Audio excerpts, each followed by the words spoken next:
Hey, good Monday morning. Welcome to Schooled Thru Spirit. I'm your host, DeEtte Renee, here on WLTK, Let's Talk Digital Radio. This is a show to explore different people's lives, their journeys, and how spirit has impacted it. Now, we will be talking to people from different modalities of spirituality and others that have just found that spirit really has impacted their life. Now, each week I do talk to a guest on the show. Today is going to be Victor Paruta, and I cannot tell you how excited I am to speak with him. It's just amazing, and I'm praying I pronounce his name right because, as we all know, I have been trying so hard to learn names better. But we do always start with a small discussion also, okay? And,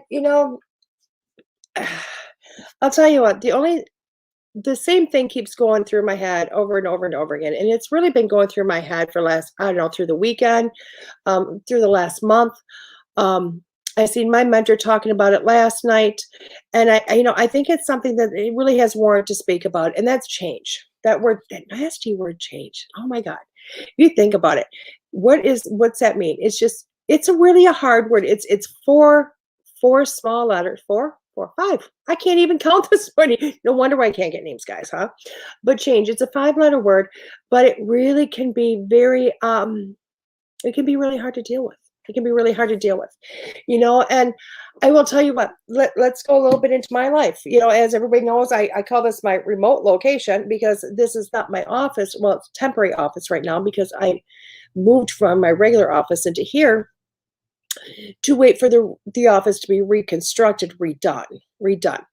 And I will tell you what, there's been a lot of changes through that and it was a lot of adapting, a lot of changes, a lot of adapting, and that's not easy to do. I am not necessarily a person that always adapts beautifully to change. I need 5 minutes to breathe, take in what's going on, figure out, and kind of keep moving. And I will tell you what has happened since that project started. And anybody knows a renovation, if it's going to hit the fan, it's going to hit the fan, and it usually does. Now, we were thinking about a week and a half down. It was almost a month. And you would think, oh my God, I'd be so happy. And trust me, I am thrilled about it. But what happened during that month of changes? Now, it was supposed to be just take out one floor, put a new floor in, call it a day. But we found the old cistern. I don't know if y'all know what the old cistern is, but back in the day, before they had running water in the house, they would take basically a big drum of sorts that they would make out of it. Ours was made out of limestone and basically mortar. And it was 9 feet deep, and it was at least 10 foot round underneath this room. Now, we suspected at that point, because we already knew the room was kind of like a shamble together when we bought the house, but you can't leave a cistern there. So we had to dig down all those feet around it, crush it, then build retaining walls. And then when we did that, we found out there was no support on 2 of the walls because the cistern was originally underneath a deck. Okay. Oh, I forgot to finish the cistern. So a cistern would collect rainwater basically, and it'd feed the house for water. Anyway, so we couldn't have that. So, and by legal ways, it's got to go away. So we had to go away with that cistern. And then all of a sudden, it's like it took a long time to rebuild up because you have to dig a lot of dirt out of a room. Never very easy. You can't use heavy equipment. It's just small spade shovels, basically. So that was a whole lot. That was a big change right there. That was a whole lot. Like, oh my God, am I going to be in this storage room of the house? How long am I going to be here? This is going to just kind of drive me batty, and over this last week, we had, it's been a lot of hard work, tons of hard work. And trust me, I'm not the person doing all the work, my daughter's husband is. And, a lot of backbreaking, watching him and just holding boards or doing whatever he needs. But a lot of changes going through that. And slowly this room went from being my office into being my bedroom. It's another big change, isn't it? It's another change. Now, yeah, the room is awesome. Trust me, it's finally done. It's a huge, huge room. I love it. But you know what? I lost the bathroom I had. I was really kind of spoiled walking 3 feet out the door to the bathroom, and I lost that. Now I got to go across the house. So you know what? That's change. And you got to kind of, sometimes you have to flow with it. Sometimes you have to work with it. Sometimes you just got to take a deep breath and go, okay, what is for the betterment? What is for the betterment? Okay. Because with that change of making it into my bedroom, and this room now that I'm in, that I call the remote location, later on will be emptied and the construction will begin on this room, and this room become my new office. Okay. So as I was going through it, because again, as I said, I'm a person that doesn't necessarily like change. So I always have to sit back and take a deep breath and go, okay, just, you know what, get my ego out of this. And we've talked about ego before. Get my ego out of this and allow it to unfold to see if it's something better than I thought it would be. Or maybe it's something better than I can imagine it to be. Okay. And it ended up being that way. But I had to kind of sit back, take a breath, and go to see what it's going to be. And you'll find that that'll happen a lot in your life where change comes up. You know, Everybody says, life would be boring if there wasn't change. Life would be so boring. But for so many of us, we like our routine. We like to know that when we wake up Monday morning, whether we like Mondays or not, that we're going to get up, we're going to get showered, we're going to drink our coffee, we're going to have our breakfast, we're going to drive to work. And Monday morning is just going to be a complete shit show for the day because it's Monday, and it wouldn't be any different if it started on a Tuesday. But it is what's going to be. We're going to come home Monday night. We're going to go, oh, God, thank God that day's over, and do what you got to do just to go do it again the next day. Now, Tuesdays are never any better than Mondays, but it's just, it's the second day of the week. And we go throughout the week for that. And it's great because by Friday, we can't wait to get done with the day, get home, and start our weekend. So for a lot of us, our lives are that way, in and out, every day after day after day. And it's phenomenal. It's awesome. I can tell you what, when that was my life, I didn't have many complaints. My life wasn't overly exciting, but I didn't have any complaints either. So my life started to change, and my life became something which was not a Monday through Friday, or the weekend work or whatever. When it really began to change, what happened was, oh my God, I started to almost have heart palpitations. Like, oh my God, is this? How am I going to deal with this? And I realized that sometimes you just have to step back and realize you have to let go, kind of like let go, let God. It really, you know what? I love that scenario. Let go, let God. And you're going to find out that sometimes things are going to crumble, and sometimes you're going to have to start over. And sometimes you get to say, oh my God, it was just as amazing as it was as amazing. And it takes me as a reminder into a saying somebody had posted today. And I love, love, love this saying. Okay. I will tell you what, this saying is amazing because what change always makes me think about failure or having to start again, things of that nature. Okay. And I always love it because it always starts with a wise man once said, and it's actually the only man I've ever known to say it is, can't think of his name. He was a shorter guy in Game of Thrones. I can't think of his name. But phenomenal actor. But he actually said it, I think, at one of award-winning show, and he said, "Don't be afraid to start over again. This time, you're not starting from scratch. You're starting from experience." And that's really what change is about. That's really what change is about. Because each time change happens, you have to take a breath, you have to relax, you have to kind of step back and allow things to happen. Okay? Now, with myself, the reason why I've always struggled with change is because I am a person that like to control things. I like to control things. I want to know my environment. Um, I used to laugh because I used to do this job, and this is a great scenario of how my life was. I used to do this job, and it was doing health ed for corporations. And I used to travel all over the country, every day or 2 days in a different airport. And I can remember getting into the city, and sometimes I'd be working with another person, another lead, and they'd be like, "What do you want to eat?" "I don't know, wherever you want to go, I'll find something." And no, always nonchalant, no big deal. Let everything happen the way it was going to happen. But the minute we hit that doorway for work, boom, I'm a control freak. I was a control freak. Everything had to be a certain way. Boom, boom, boom, boom, boom.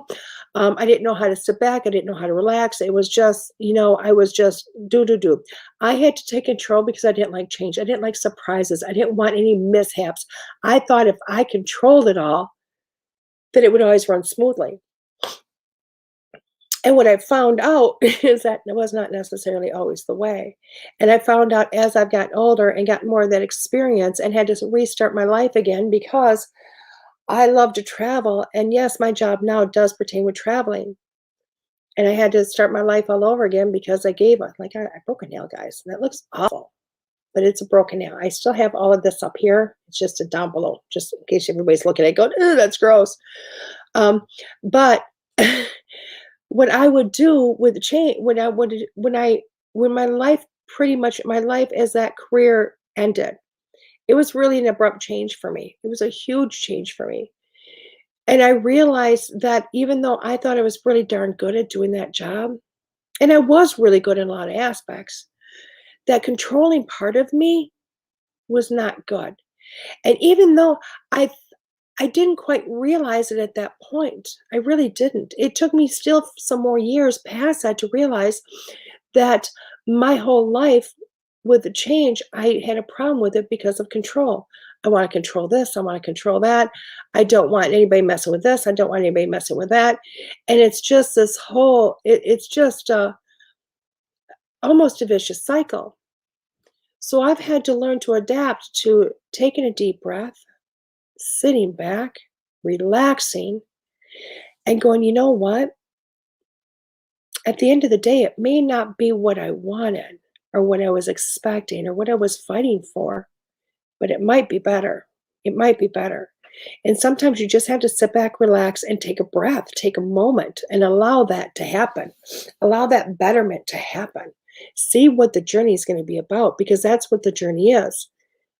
And I will tell you, since I have learned to stop, take a breath, allowed a lot of those things to be just let go, life is becoming very beautiful. I still don't know what's going to be tomorrow, but I do know life is going to be beautiful. But allowing myself to do this, and I'm sure you'll find it in your own life, when you allow change to happen, when you allow things to flow, when you allow things to be what they're going to be, like you set the pavement. I'm not like saying wake up Monday morning and just go, okay, well, I'm not going to work. I'm not doing this. I'm not doing that. Whatever happens, happens. Well, I'll tell you what's going to happen. Probably ain't going to have a job. But what I will tell you is throughout your day, when you allow changes to happen, when you sit back, you take a deep breath, and you allow things, you're working hard at your foundation. You know what? You're working hard towards goals, but realize those goals might change a little bit. Realize those goals might change. Okay. Um, and I will tell you what, it's pretty cool when it does. It's pretty cool when it does because opportunities come then.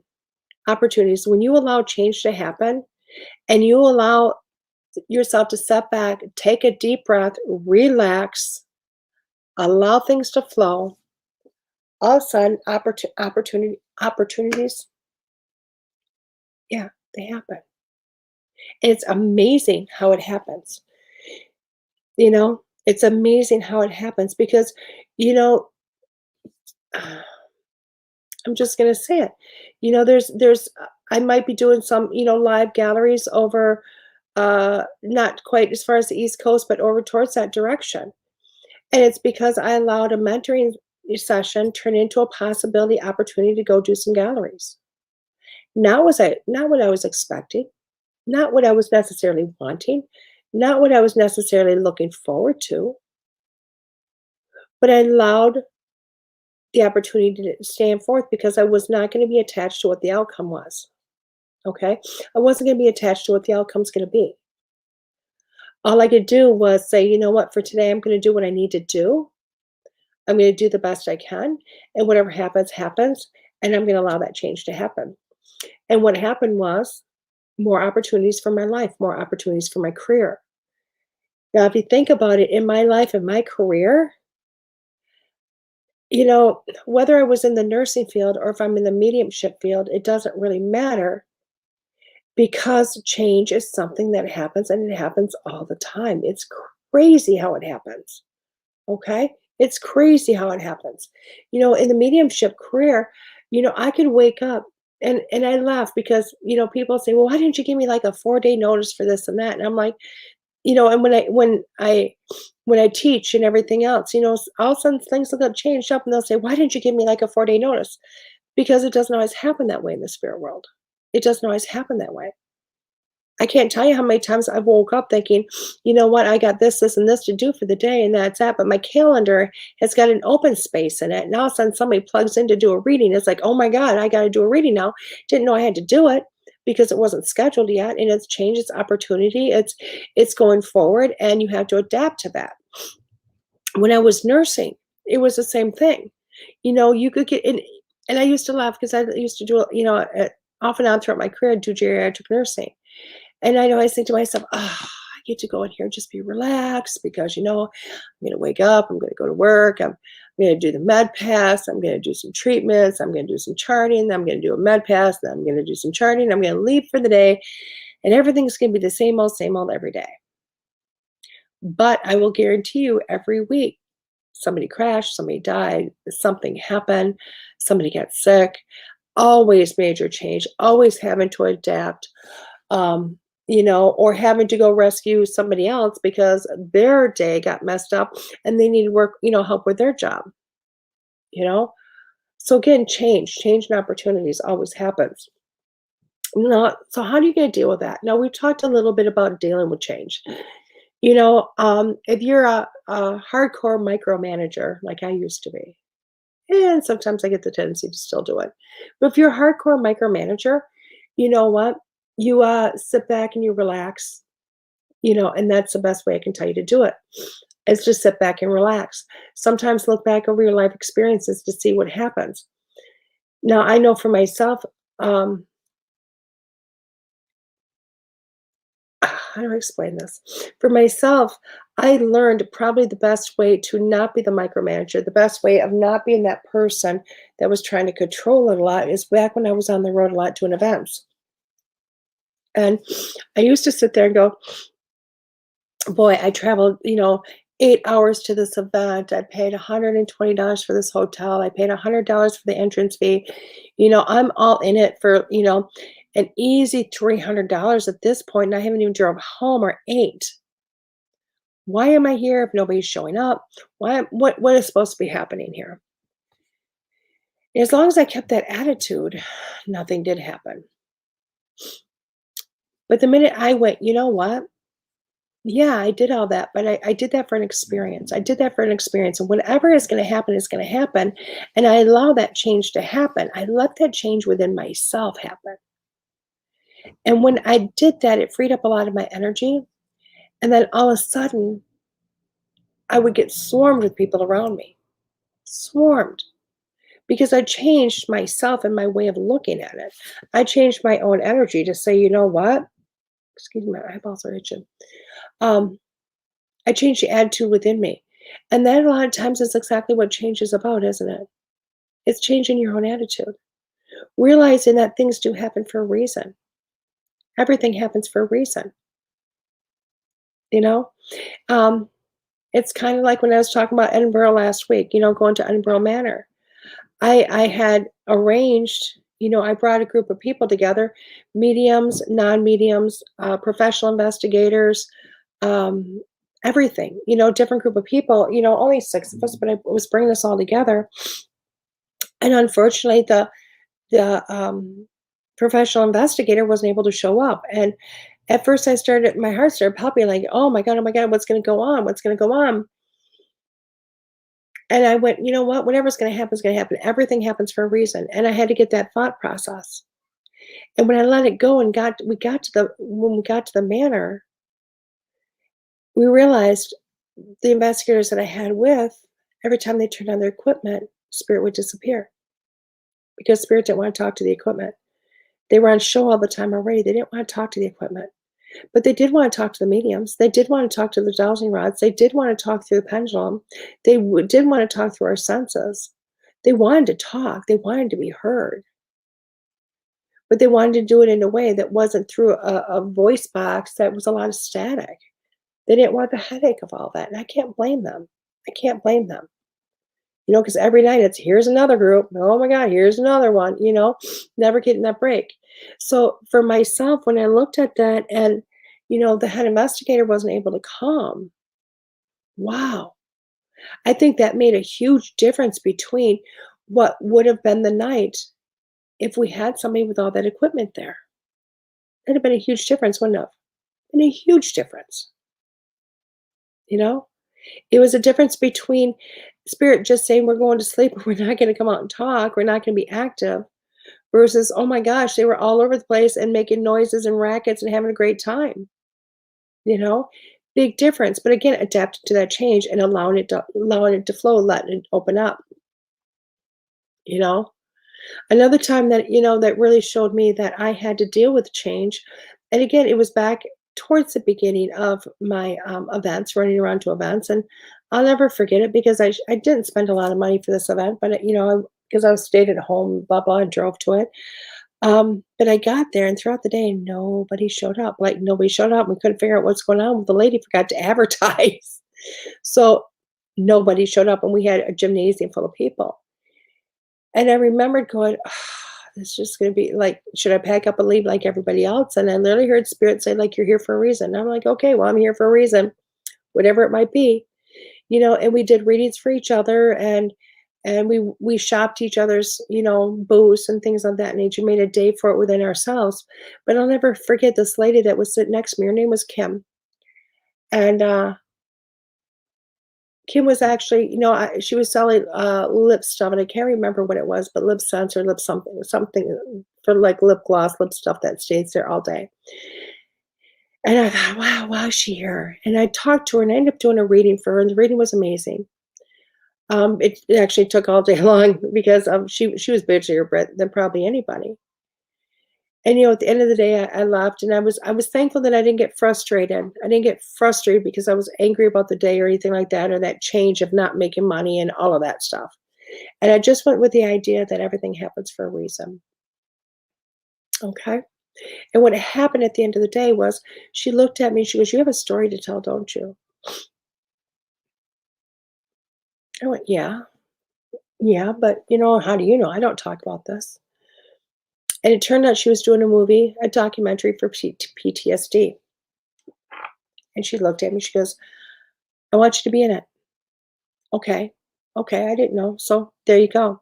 So that's what I did. I jumped in and I did, this documentary. Just a small interview, nothing major. I'm just a tidbit and um in the documentary, nothing major.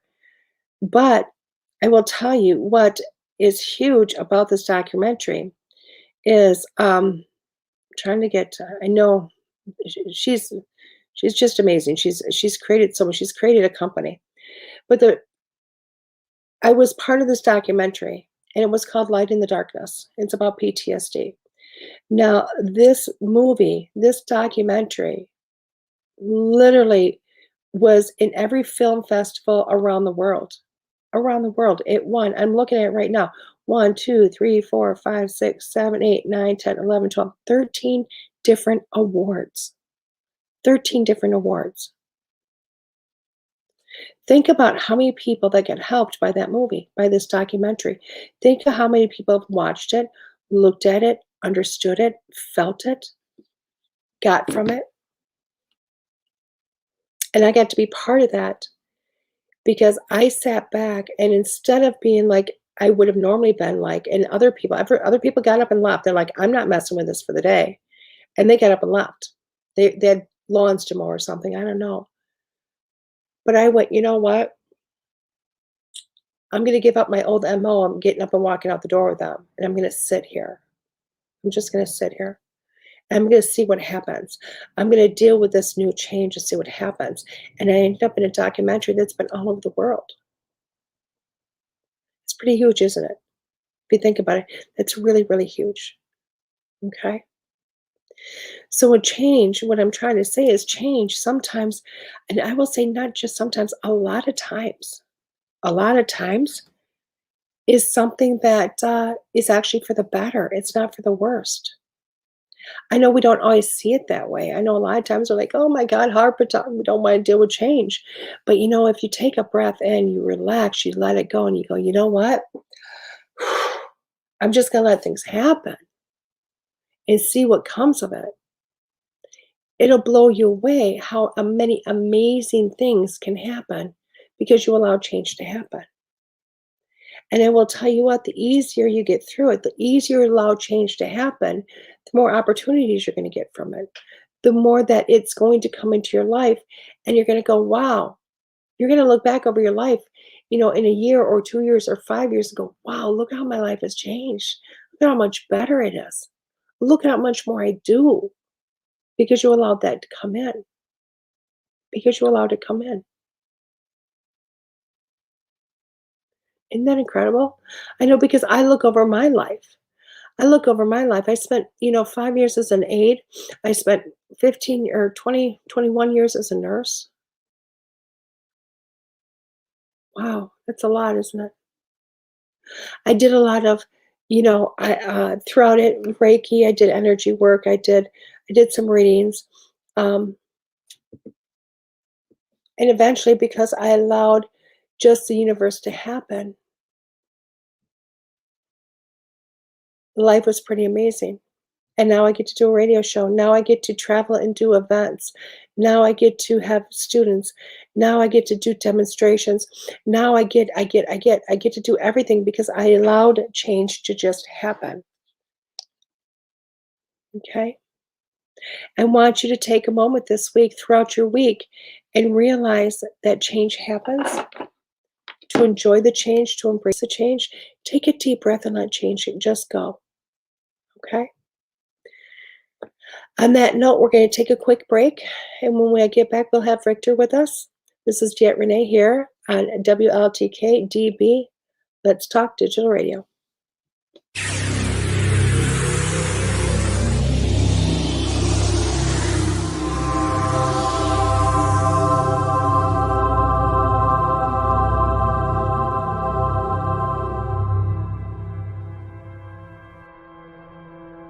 Paranormal evidence.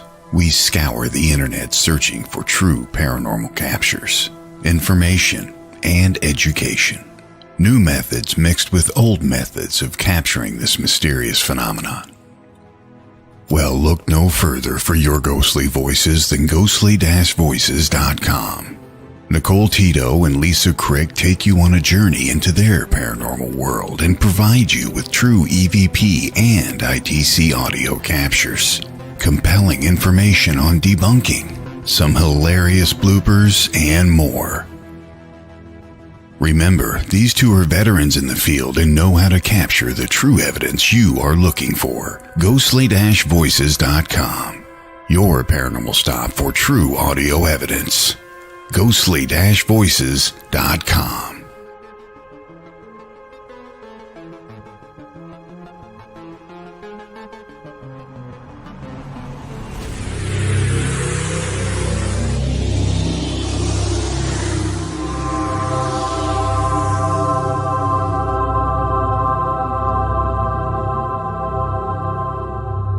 A book of mystery, a book of one man's journey, a book of the afterlife, a book you must read.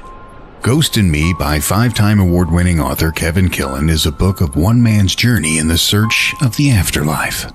Read of his chilling childhood experience, his investigative journeys, and his opinions of paranormal activity. Ghost and Me by Kevin Killen, an Ozark Mountain publication. Get your copy today online or wherever books are sold.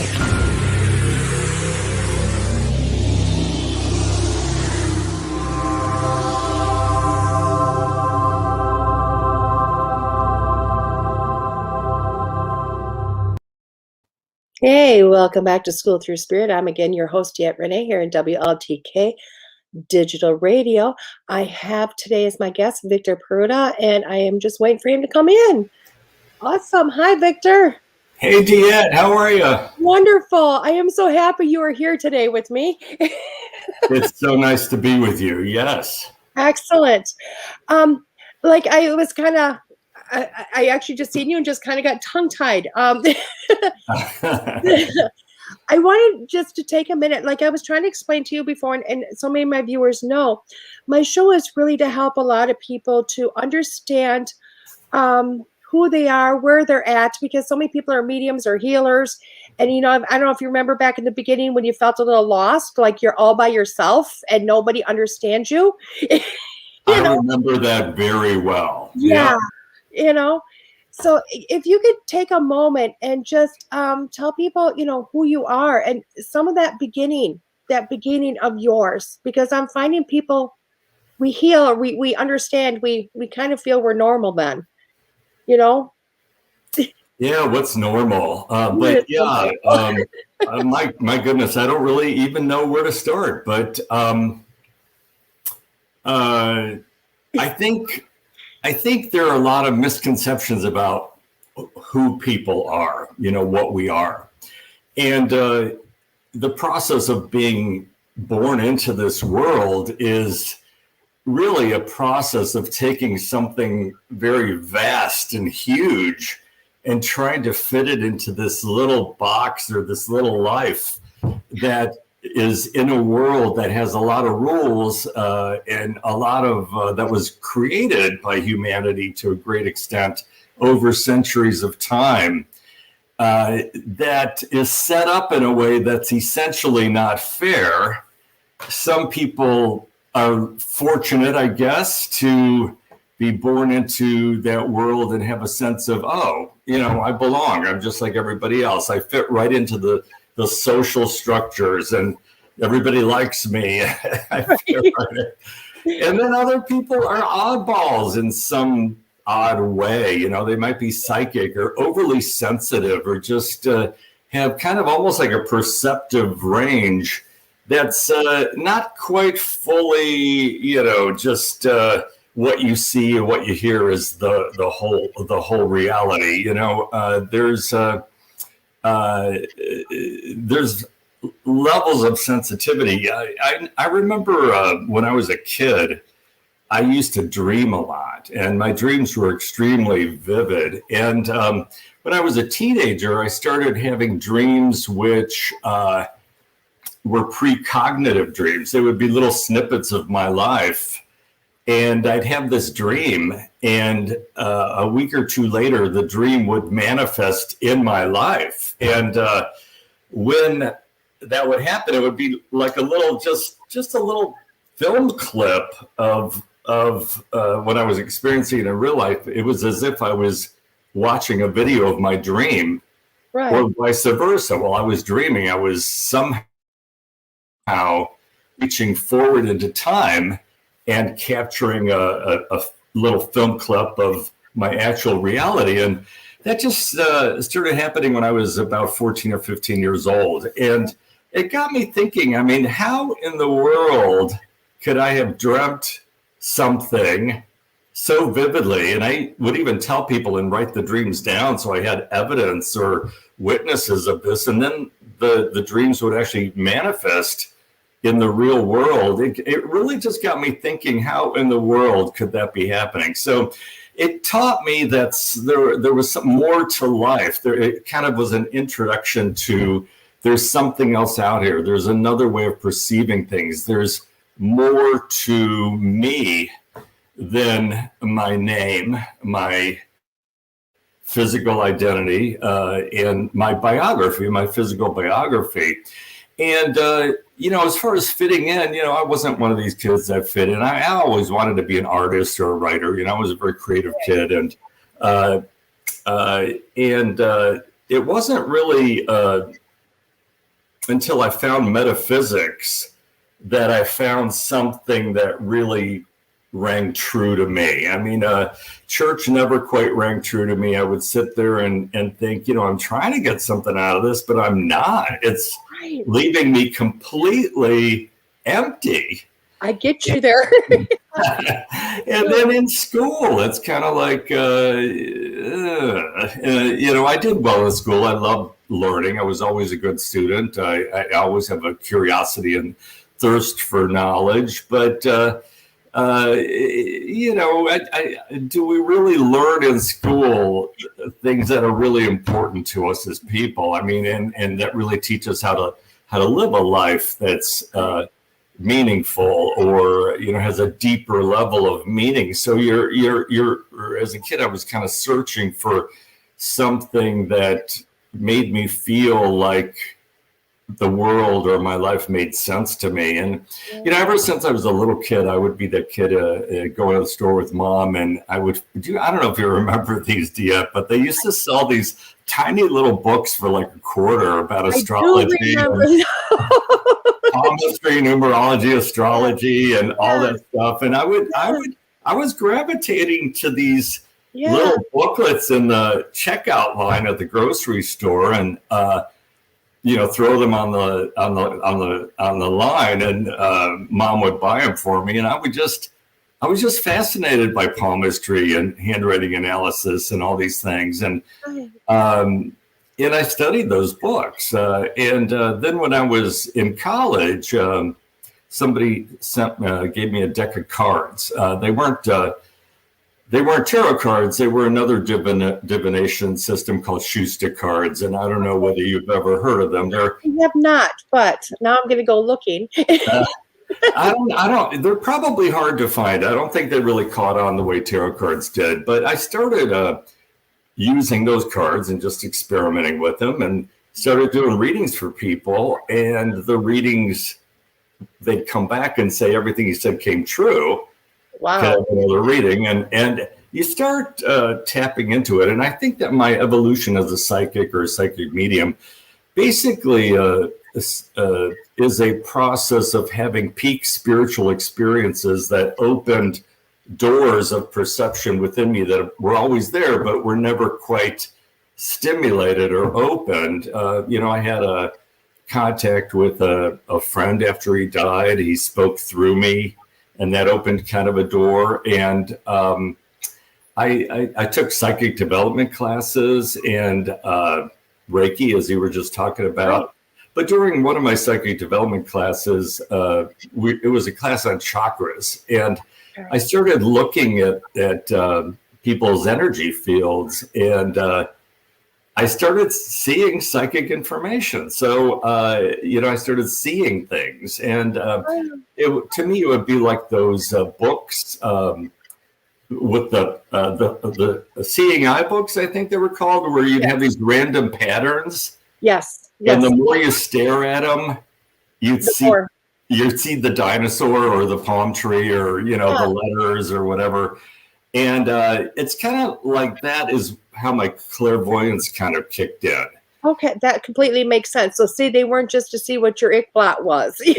Exactly. So I think we all have psychic abilities. I think we don't have all the facts. I think there's a lot of misinformation out there. There's a lot of spin. I think there are a lot of groups with agendas. But, I think there are also a lot of agendas for keeping people unawakened or dumbed down, or, and you see that. I had kind of a crisis after graduating from college, and I kind of realized, my goodness, my education kind of prepared me to be an office worker. And I started thinking, how in the world, all these years of college, and here I am working in some office doing business analysis, which is not anything I'd ever wanted to do and didn't want to do at the time.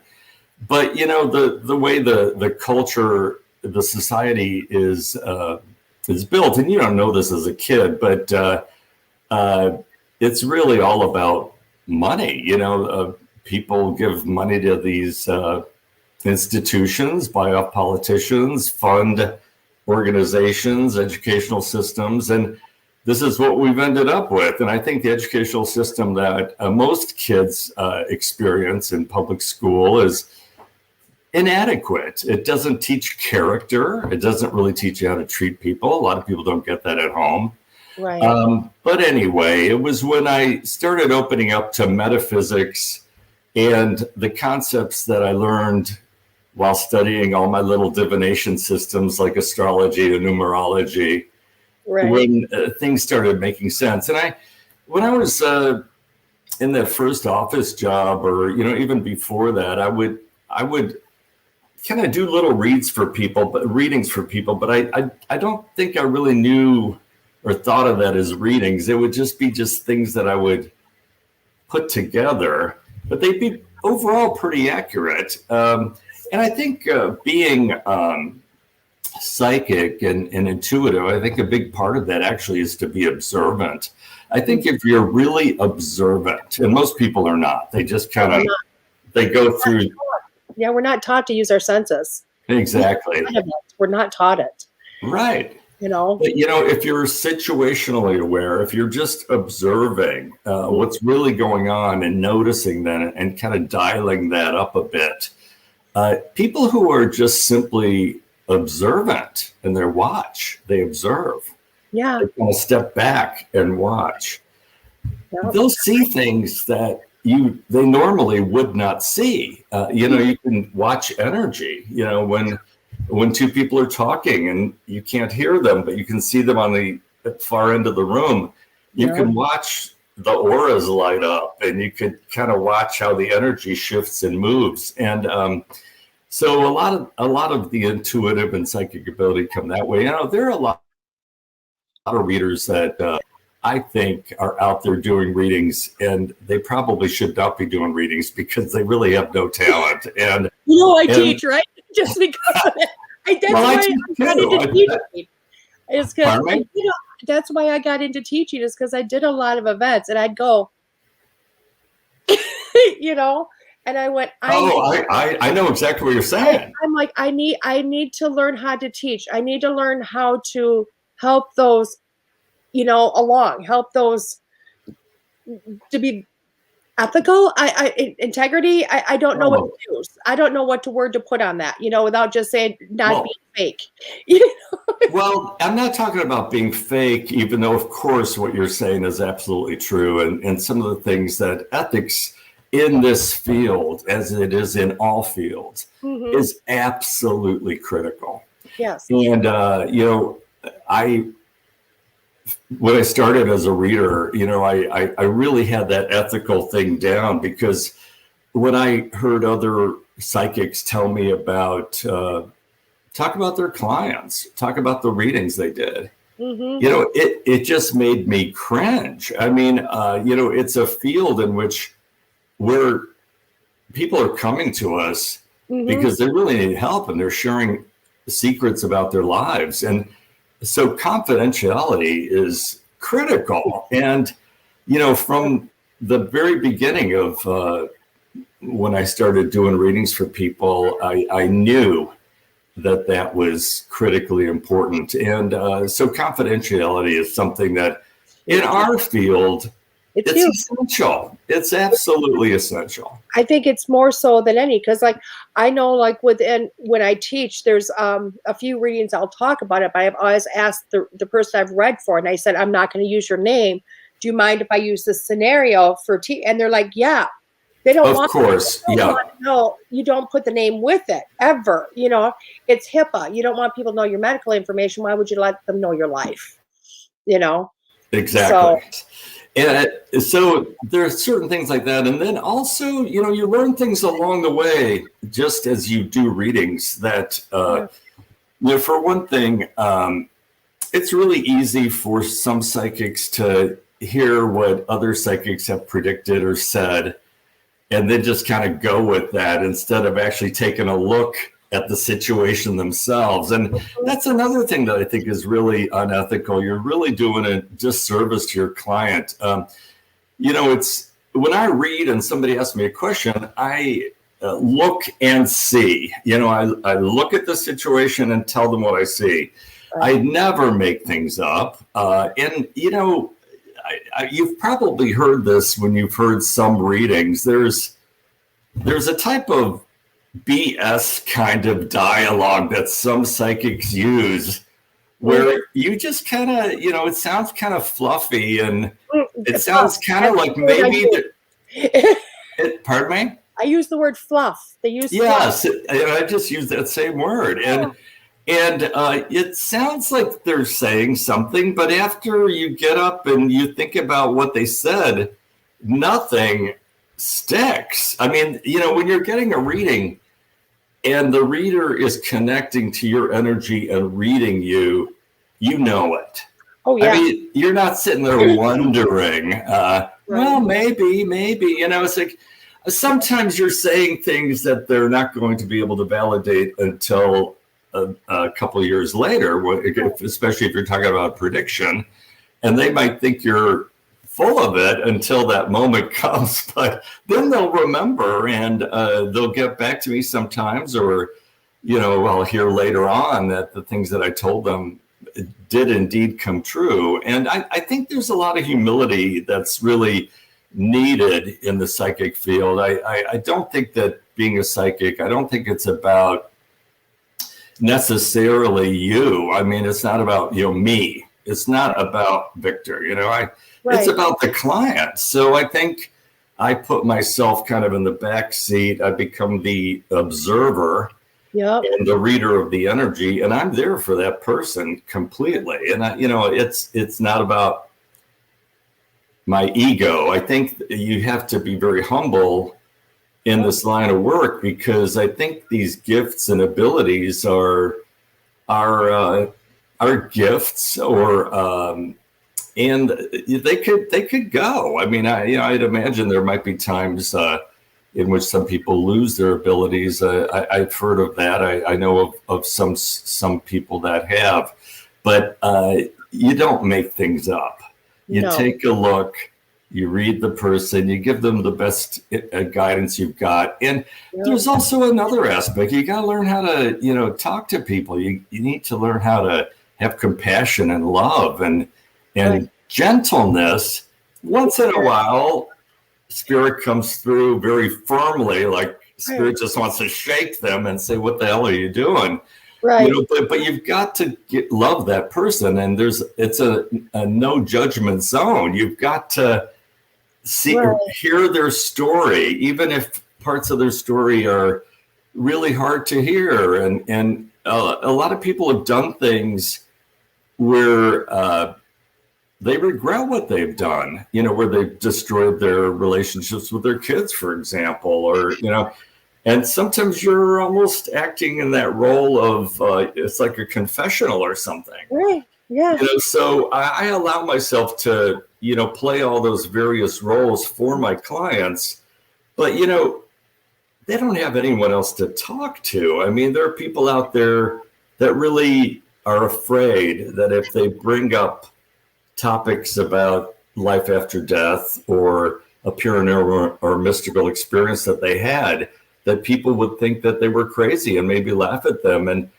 I think the intuitive psychic field in America, there certainly seems to be a lot of doubt about it, or almost kind of like the social thing where you're not supposed to consider it legitimate. You're supposed to kind of make fun of it and put all psychics in the charlatan category. But, in our lives, the way some of the experiences we have with our clients, these are experiences that are very spiritual. They can be very priceless as far as a peak powerful experience that changes their lives or heals their hearts and souls and or gives them the guidance they need, the reassurance, and to keep going, or to go for it, even when they don't believe in themselves. It's like sometimes if you see and believe in them because you just see that they've got what it takes and you give them that encouragement. I've had a lot of people say, I would never have applied for that job if you hadn't told me to. And then they come back and say, hey, I got that job and I love it. And it's, I didn't think I was qualified, but you told me to go to that interview, even if you thought you weren't qualified. And, they got the job. Oh, yeah. I know, like within my own personal thing, taking it back a little bit, what you're talking about, I always tell people when they first come to me, whether it's another psychic told them or they want to tell me their own story, because we all know in a reading a lot, they want to almost tell us before we can tell them. Mm-hmm. You know, and I'm like, don't make my job difficult. If you tell me anything, I hear my you. job just became very difficult because now I've really got to fight my ego, and I don't want to have to fight my ego. You know, so let's, you know, I do, and right before I started reading, I say a little simple prayer, and it's basically, you know, allow me to hear or feel in a clear, concise way of which my client can understand, because I don't need to understand it. You know, I don't need to understand a darn thing. You know what I mean? Because it's not for me. Yeah, I think that's really interesting what you just said, because psychic information or spirit can speak to us and bypass our rational, logical minds. I mean, sometimes it's not about us figuring things out. It's just about us being the telephone Right. for spirit to speak to that person, and we may not have the facts. Yeah. So it's kind of a little bit of a dance, you know, when you're kind of doing a reading. Sometimes readings can be very powerful, and you know, sometimes it's more of a subtle type of experience, and Right. sometimes it's a little bit more like counseling, and sometimes it's this amazing connection with a loved one on the other side. So to me, all this stuff is real. All this stuff works.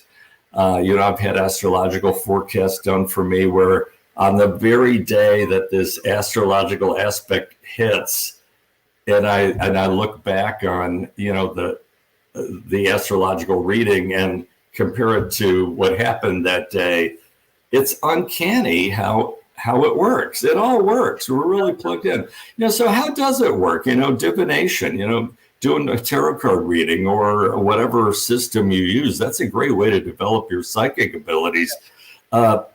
People tend to not realize how profound these divination systems really are. I mean, the tarot cards are a soul's journey through life. They are huge. They're very archetypal. Yeah. Very, very. I mean, if you followed the lessons, it would help you understand what life is all about. It's the hero's journey.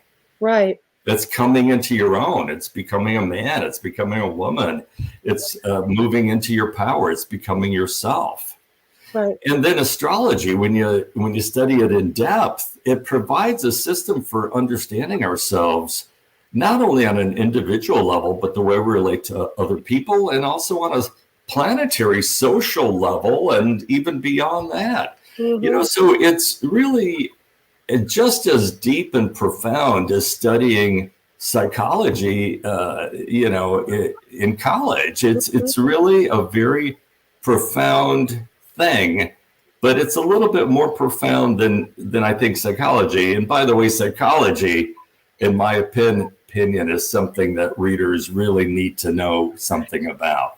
I couldn't agree more. I couldn't agree more. I really, only because when you go back to when you're talking about how to just, I don't want to say perform a reading, but to deliver a reading, to give a reading, there's, you know, I don't know how many times, and I'm sure it's been many, where you've had, say, a spirit that came through and they just were not who the person wants to talk to, but they're not going away because they are really this is really the spirit that brought this person to you, because they want healing to happen.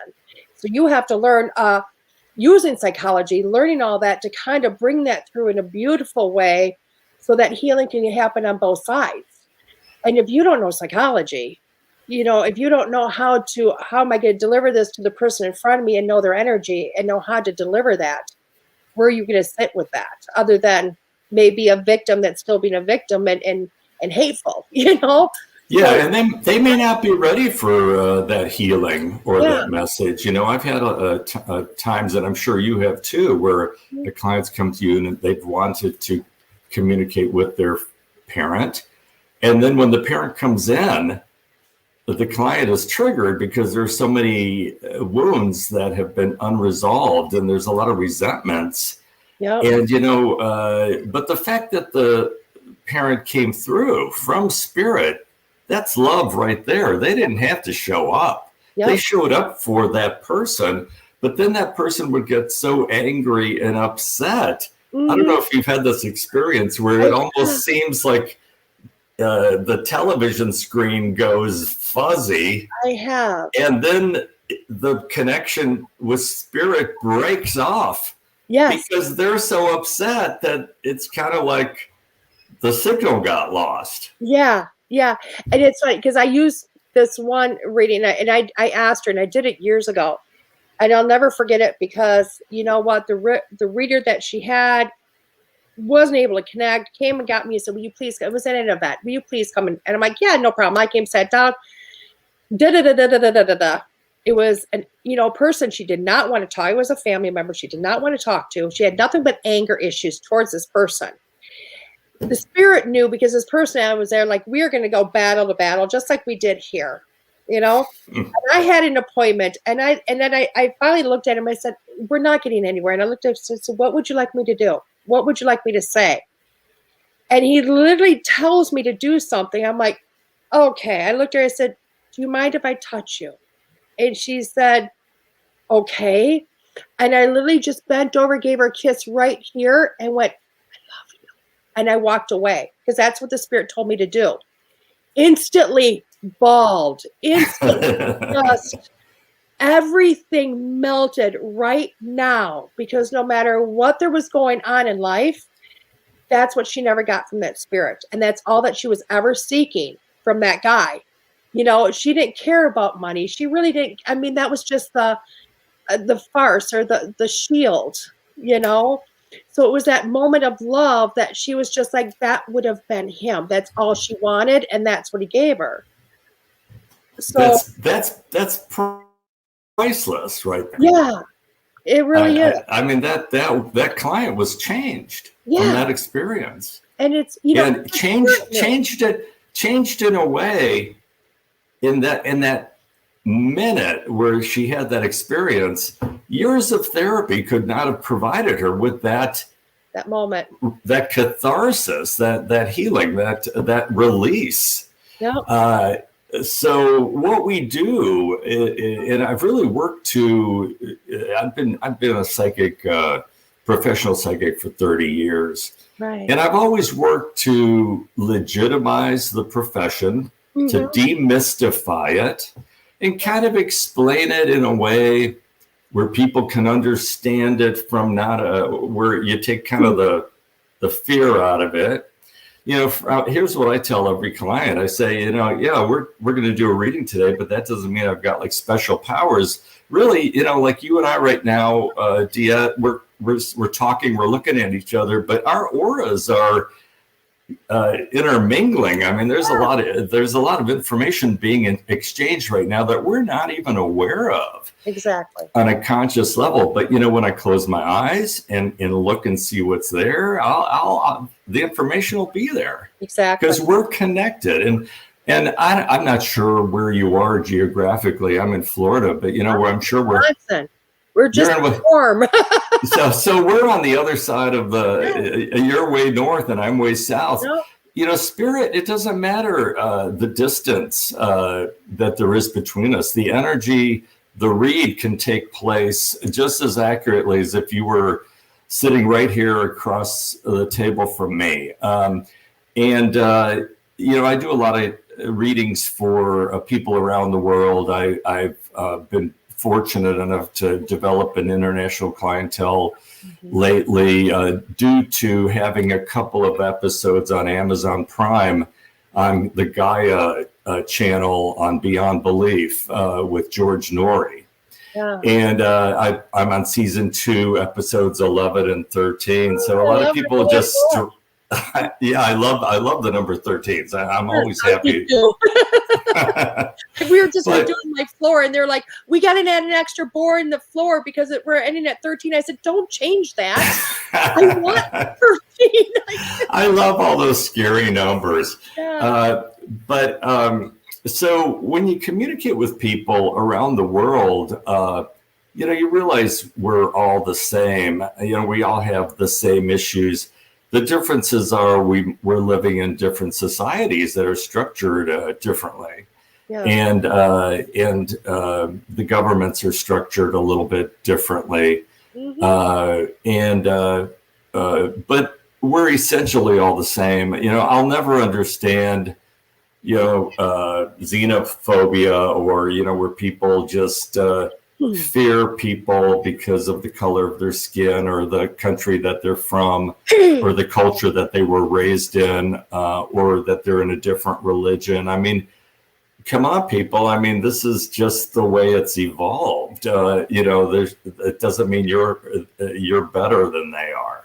Not at, and I don't know if it's, I was actually thinking about that yesterday, because I don't know if it's just because it's awareness, because you have Facebook or whatever, that's making things more aware. But think about all the people, women especially, that have alopecia going on. Hair is being lost.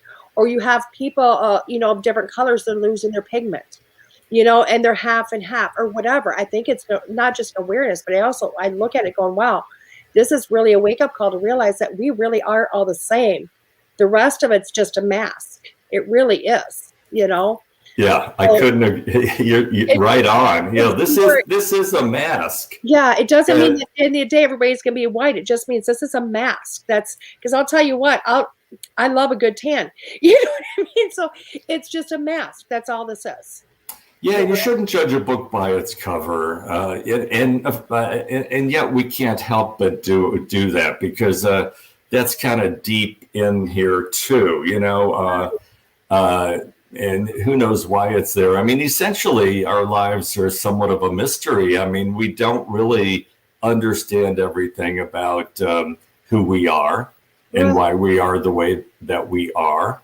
But I can tell you that this world that we're in here, it's almost kind of like looking at things through like a tube. You're just seeing just a little bit of what is really all around us and who we really are. And I think intuition is such a powerful thing, because it gives us a means of navigating through life when we don't have all the facts. And, our minds are very easily tricked. Mm-hmm. And manipulated, and we can rationalize things very easily. Right. We can even rationalize evil acts or evil behaviors. We our minds have a way of doing that, and then we can be in denial of things. We just pretend that never happened, or we pretend that we didn't do that, or we're not that way. Right. And so, those are all survival mechanisms. But, I think we have to be open-minded. I think open-mindedness is really important. And, I remember I used to have a bookstore for 10 years. It was a New Age bookstore in Covington, Kentucky, when I first kind of started out. And I had crystals in the store, and I had a father-son walk in, and the kid, he was probably a young teenager, like maybe 12 or 13. And he asked me about the crystals. And I said, oh, yeah, they can transmit energy. Right. So I said, would you like to, see what that's like? And I picked up a crystal, and I, directed it over his palm, and just kind of waved the crystal point over his palm. And I said, do you feel that? And I know he felt it, because of the expression on his face. You could see that he was experiencing energy. He was feeling energy. And then his father said, oh, that's a bunch of BS. And then the kid said, that's a bunch of BS. And the father just closed that kid down right there. And that's funny, because when you were talking earlier, I thought about this, but then again, just now, my granddaughter, and I always tell, if we got to change the future, we got to change our grandchildren up, My granddaughter's 4 years old, and she's beautiful abilities. I mean, every child's born with it, but really, she just knows things and talks to grandparents that have been gone long before she ever thought about it. And yesterday, she looks at her dad. She goes, "You were in my tummy." He's like, "No, I wasn't." I said, "Excuse me, let's listen to her." And he's like, "Okay." And she goes, "I remember when you were in my tummy, Daddy." And he goes, "Oh, really?" And I said, "Honey, what were you wearing when Daddy was in your tummy?" And she goes, "I was wearing like a princess dress. It was big and this and that." And I looked at him. I said, "What era do you think you were her son?" And he looked at me, and I said, "She's describing back in probably the 1800s. Yeah. Attire." And I said, if you listen to the children, they're so close to that veil and remembering their last lifetimes. They're going to tell you things. And if you don't close that off, the beauty they have throughout their lives is just, it starts to break down cultures. It starts to break down barriers we have people, because here she's 4 years old, remembering when her dad was her child, Yeah. with him. And to me, there's nothing more beautiful than that. Except Yes. keep that going. If we keep that going. It's so sad to shut down the magic, the wonder of life that a child has. Yeah. It would be wonderful that if adults maintained that same wonder and magic. And, what you just described there was basically a story of karma. If you're somebody's parent in this life, very likely they were your parent in a previous life or will be in a future life. And karma is really one of my foundational beliefs. And it's much more profound than just the way unenlightened people think about karma. It isn't like bad karma. Right. Or just good karma.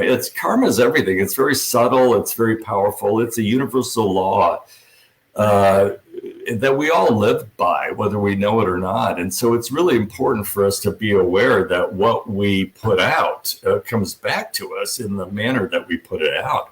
And so it's a motivation to treat people well and do good things and just basically be good. In the end, you are rewarded. It might not be until the next lifetime, but I really believe in karma, and I've seen that work in my life so often. It's just amazing.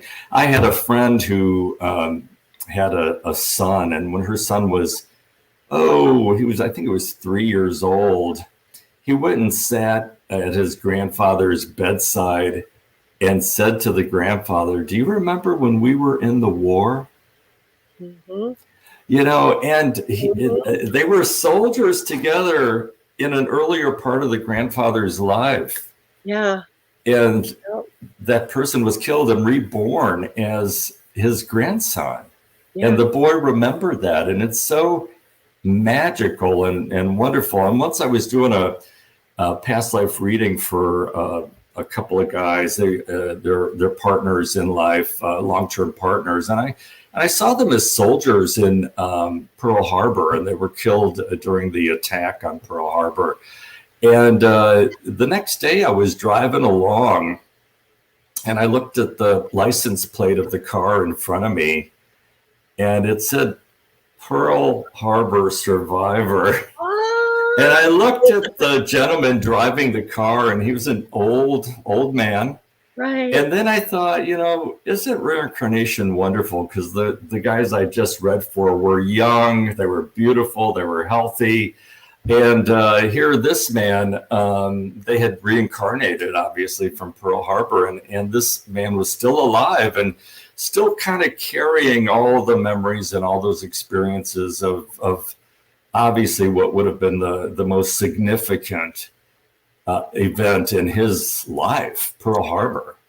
And so that reincarnation, we can wipe our slate clean so that we can start fresh and regain that magic, that wonder of childhood once again, and hopefully maintain that. And I so agree with you that we should never shut that down in a child. If a kid is telling you about a past life or telling you something about they don't like Uncle so-and-so, and you shouldn't shut them down or say that's not nice. You should listen to them. You should validate them for a lot of reasons, because it helps them stay connected to their spiritual guidance, to their own inner compass. But also it facilitates a relationship of trust in which that child will continue to speak to you right. throughout his life, because you don't shut him down. You listen to him. Exactly. And that creates a wonderful relationship. It really does. And it just tells your child that you trust them, because like in my world, and I, I don't know if what your point of belief is, but like with my world, I always believe that mediumship really runs in bloodlines. And I don't necessarily think it's because it's a blood thing. I think it's because we've done it in past lives. We're following, the family kind of stays together as vast, as big as a spiritual family can be. So it's like if I was a medium before, I'm a medium now, I'm just a better medium now than I was before. And, kind of go in that direction. I don't know if that makes sense. But in my family, nobody understood what a medium was. So when I came out with all this stuff as a child, they shut me down. They did all that because they didn't understand. But the missing link is because my father was a medium and he gave me up and signed off. So literally, I wasn't raised with my father. You know what I mean? So my mother went, oh my God, what is this and that, the whole 10 years, until many years later, we were able to put some pieces together. So now when we look at the grandkids and we're like, they're coming out with this stuff, it's like, we will listen. We're waiting for the day she goes to, she's already started pre-K, for her to tell the teacher all this stuff, to tell the teacher, you can't shut her down. If she's talking to, her imaginary friend, you can't tell me it's not imaginary. We don't believe in imaginary friends. We believe in the spirit, and that's probably what she's talking to. Exactly. Going into school as a family, because I didn't have that growing up. I didn't have that support because they didn't understand. And my family watched me struggle with that and coming into my own, So they're like, we're not going to do that to another child. We will fight the school system to understand that, what? This is her great-great-grandma that she's talking to. And trust me, she knows where her jewelry box is and everything, you know what I mean? Because we didn't show it to her, but she understands her past life. She understands what she's seen. She understands her abilities, and we're not going to shut her down, but it's gaining trust in that child. And that child is gaining trust within themselves, which is something they normally don't get. I think, what's so interesting, DeEtte, about what you just said, my parents they're deceased now, but they never understood what I was into here. My father actually told me once, he said, the work you do, I don't believe in it. He just came right out and said it. It's like, well, that's okay. But, he's been dead about 20 years. And it was about 3 years after he died, the night before his birth date, he shows up in my kitchen. And he's looking at me through the eyes of love. I mean, I could just feel the love. And since then, he has appeared or made his presence known in mediumship readings that I've received over the years. And then, I ran the Victory of Light Expo here, in Cincinnati for 29 years. I finally got the last person on the waiting list. And you sold it. I'm like, I was so close. But now I know. I only do a few events now, so it's okay.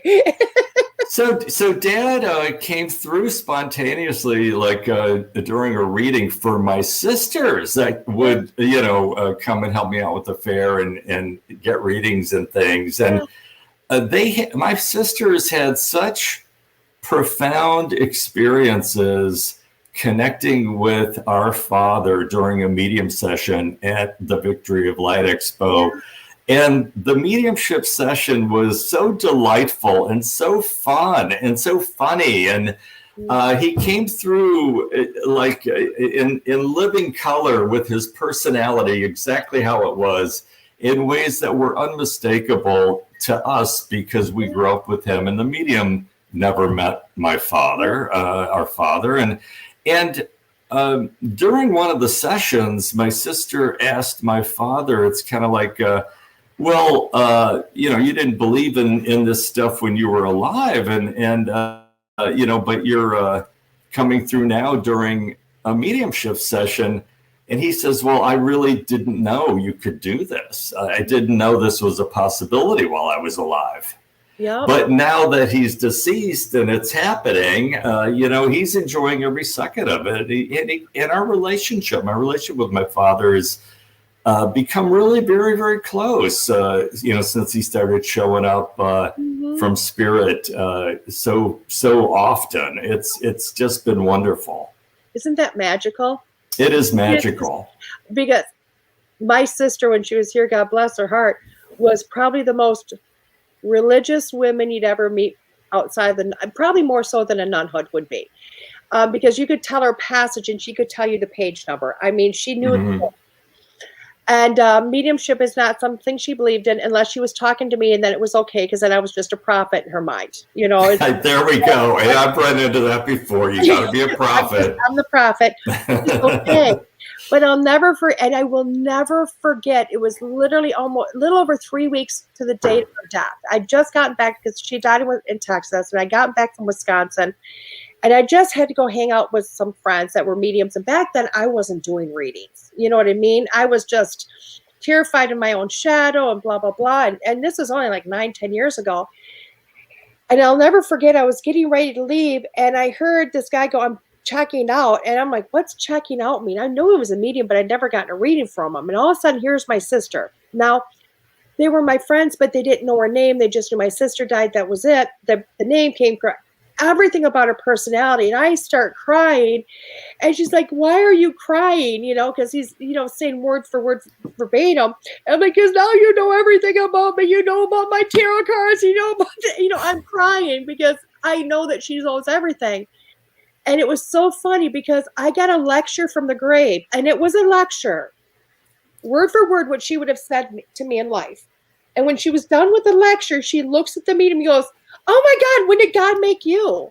And he's like 43 years ago. All of a sudden the conversation went, I'm witnessing that. She goes, but how am I talking to you? You know, he's like, she didn't realize. No, because her faith did not let her see what was happening. Oh, yeah. Okay. So it was so cool to see all that. And I'm sitting there witnessing this going, wait a second, you know, and to watch that. And all of a sudden, he just looks at me and goes, she is so sorry. And I'm like, why is she sorry? He goes, she's the one that held you back. She knows how that she was the reason why you never went to this path of mediumship and psychic 20 years ago, because she had told me I was, you know, I wouldn't go to heaven basically, you know, because this was outlawed. Yes. Basically.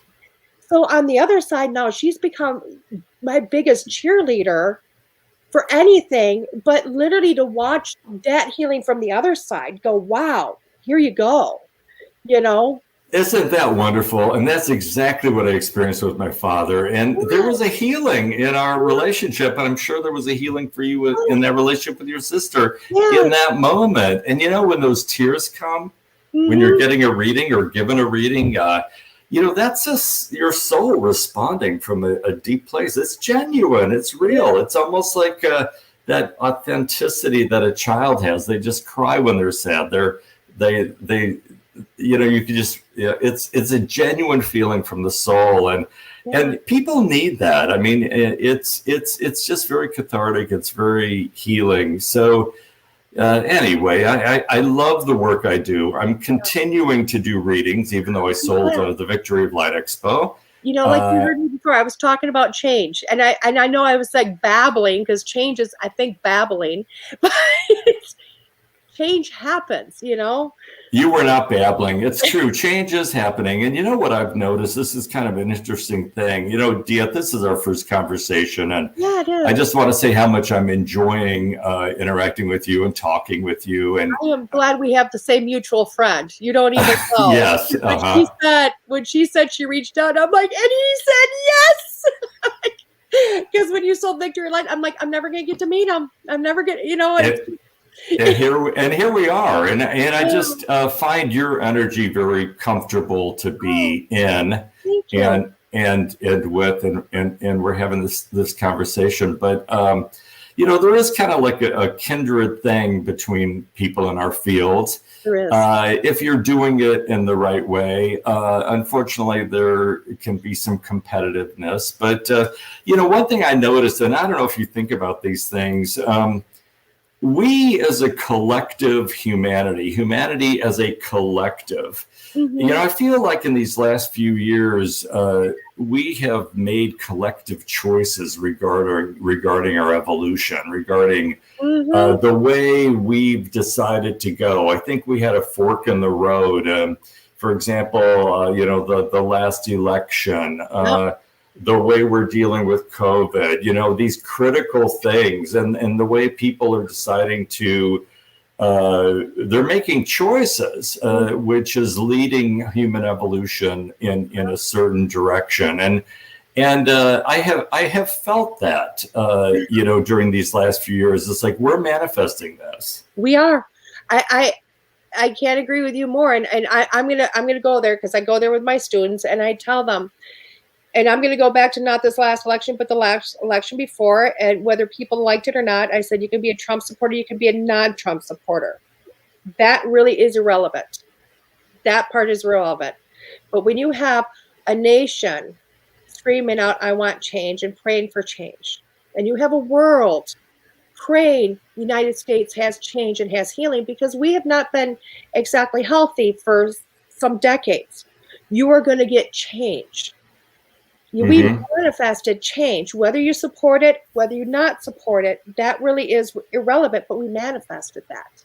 Now we have to watch what comes after it, and hopefully we start manifesting in the right direction.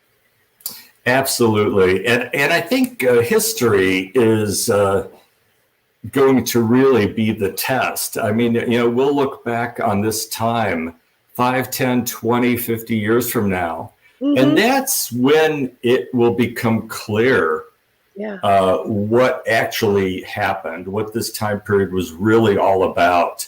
Right. It'll be through change. And, I think that I really believe in the power of time and chronos, time. And a lot of times humans tend to think that the good times will always last, or the bad times will never end. It doesn't work.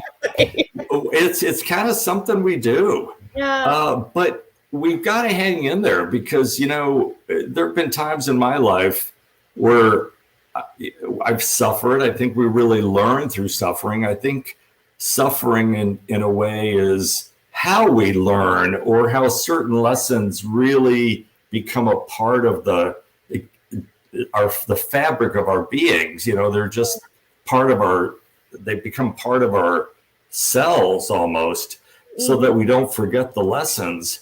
But, there have been times where I felt like a failure, or like things were really going to hell in a handbasket. And then, 10, 20 years later, I look back and say, look where I am today. I mean, over time's been good to me. It turned out better than I thought. And I think people need to hang in there when they're going through those times where they think, I just can't deal with this. Deal with it for another day. Deal with it for another day. And the next day, deal with it with another day. The bad times do end. They always do. And the good times end too. They do. So, you should set aside some money for a rainy day, or for, a day when, you might need it. If you have it today, set some of it aside. When you're in a good energy place, when you're feeling happy, send some of that happiness into your own future. So that it could be there waiting for you when you get there. Right. Or send it to someone else, spread the love. Exactly. So I think we have to realize that our momentary circumstances are not the way it will always be. And it's not. Sometimes you just have to look at your life and go, okay, when was a time? This is my way of looking at it. I look back and go, when was a time worse? Well, I survived that, so this isn't so bad. And that's one of the good things about getting older, isn't it?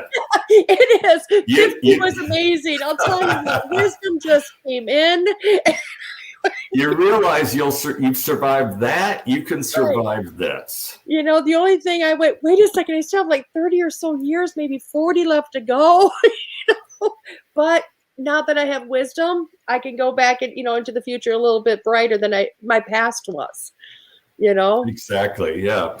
Yeah. I love being a psychic. You know, I've done a lot of readings over 30 years. My goodness, I used to do like 8 readings a day, you know, way back 30 years ago or 25 years ago, 20 years ago, about 3-4 days a week. You know, that's a lot of readings. I'm down to about 5 readings or so a day, 3 days a week. And so I've got time. I need time for other things. But when I look back on some of my readings and some of the experiences I've had with my clients, they've been really priceless and powerful for me. I mean, you know, being a psychic and doing this work and interacting with people on this wavelength, you learn a lot about life. You learn a lot about people. You learn about a lot about what's important. And, you know, looking back,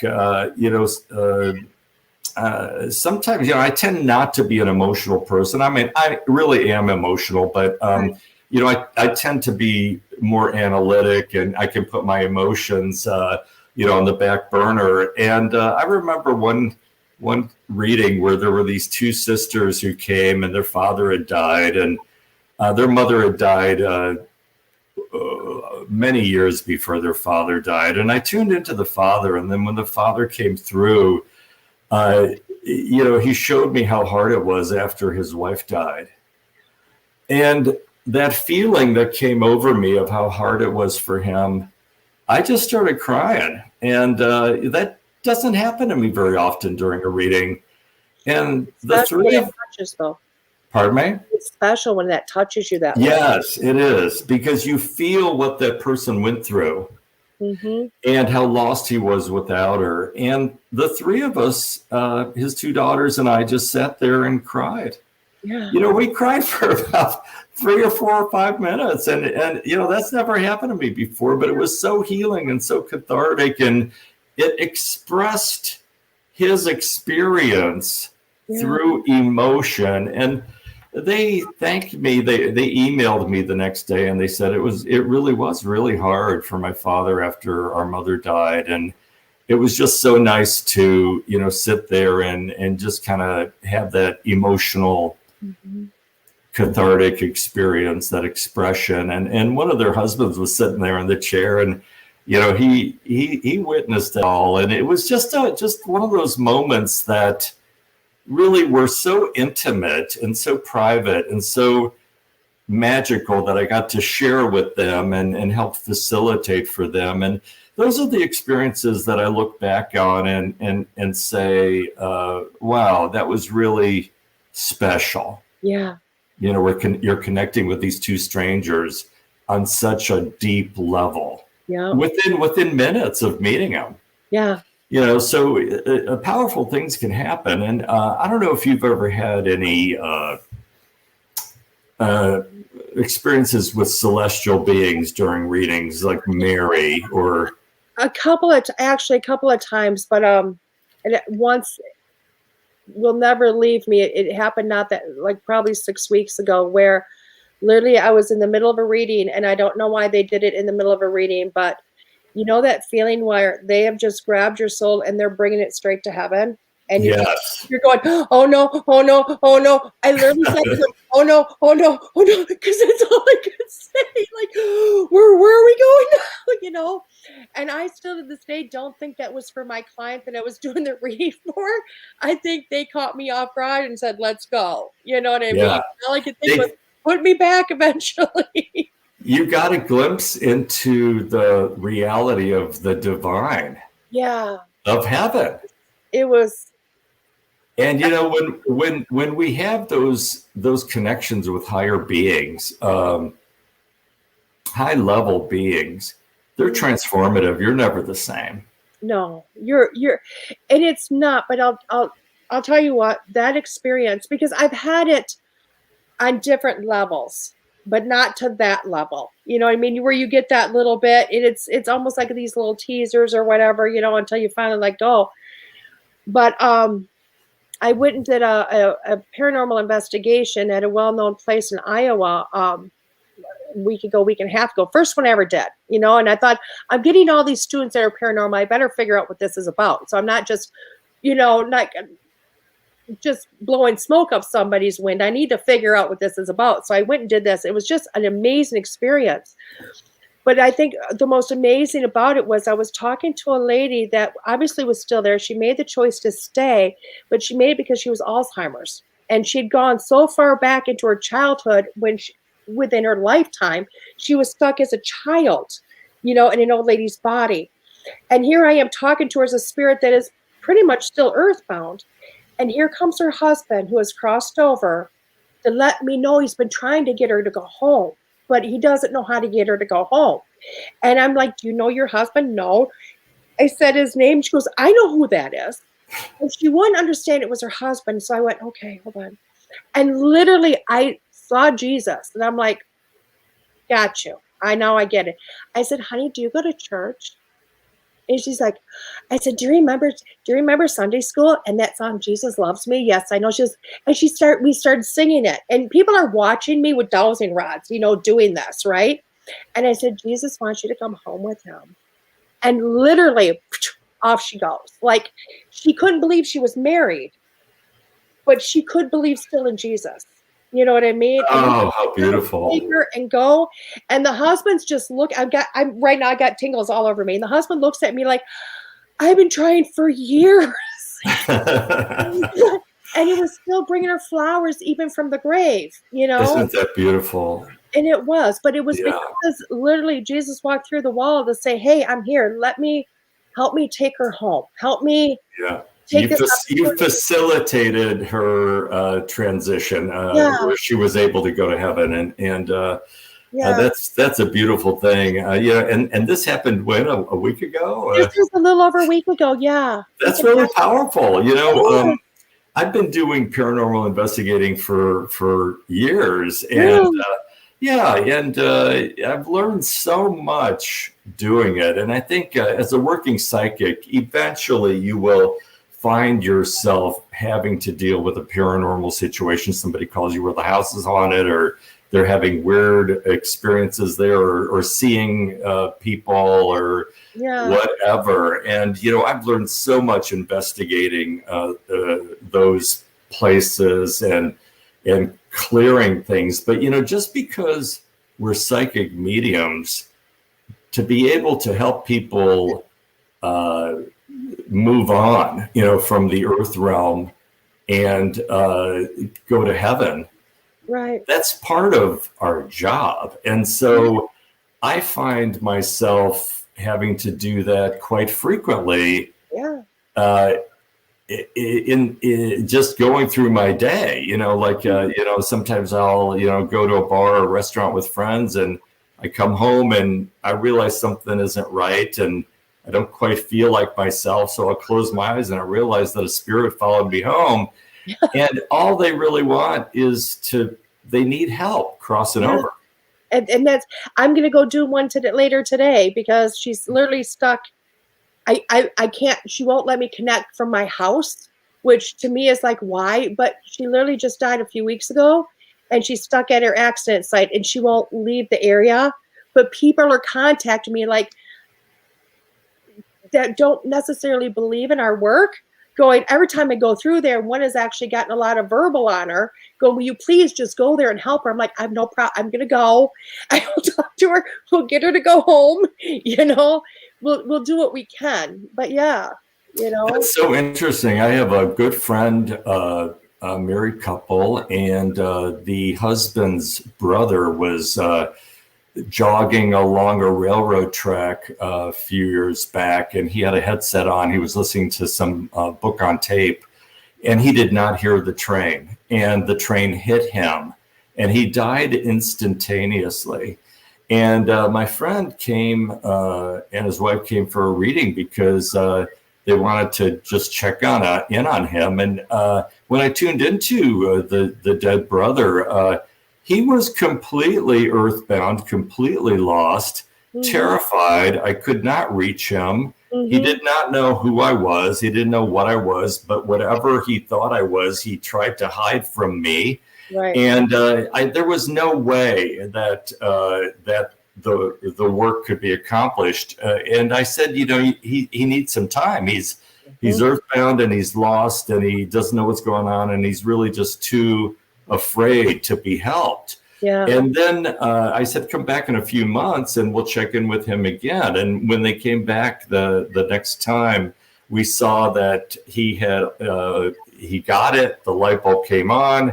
Yep. He knew what had happened. He had moved on. He was in heaven at that point, no longer lost, no longer scared, no longer confused. And, sometimes it takes time. Sometimes you can't really force it. They're not ready. Just like you can't really force somebody to have a spiritual reading or a mediumship reading when they're not ready. If they're not ready, they're going to put blocks up so that you can't really get through. Or they just won't show up. But, the paranormal world is so fascinating. I tell people that it's like being in a Harry Potter movie. I mean, a lot of that stuff is real. It is. All that stuff from folklore throughout history, fairies and goblins. It's all real. All real. It's all real. I mean, they were my friends growing up, and people look at me, and I'm like, so much. I believe I became a fairyologist through Doreen Virtue before, she made her changes. Like, they're real. They are real. They are real. And I've seen them. And, and I had one client just talking about fairies. She had a fairy. It was almost, I think I called it like a fairy invasion. They were really messing with her and with her dog. Yeah. And sometimes that relationship was really not a good relationship because they were messing with her mind. And, this woman was sane and but she kept seeing these things and they wouldn't go away. And I, would clear them, but then they'd come back. And I think she was just living, the place where she lived was right next to an Indian mound. And I think that maybe there was just so much psychic energy in that area that, it was just going to be an area where there were just paranormal experiences. Yeah. So it was really rather interesting. But they're real. They are real. That it was, without a doubt in my mind, like even where we live right now, and this just happened last week. Wow, I can't believe I'm saying this.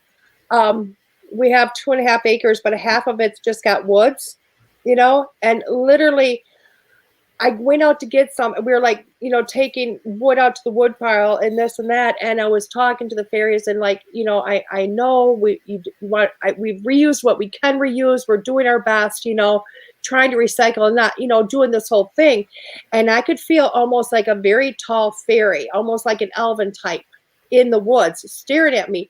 And it was like I could feel a bow and arrow, kind of like, not to shoot me, kill me, but like that feeling of protection.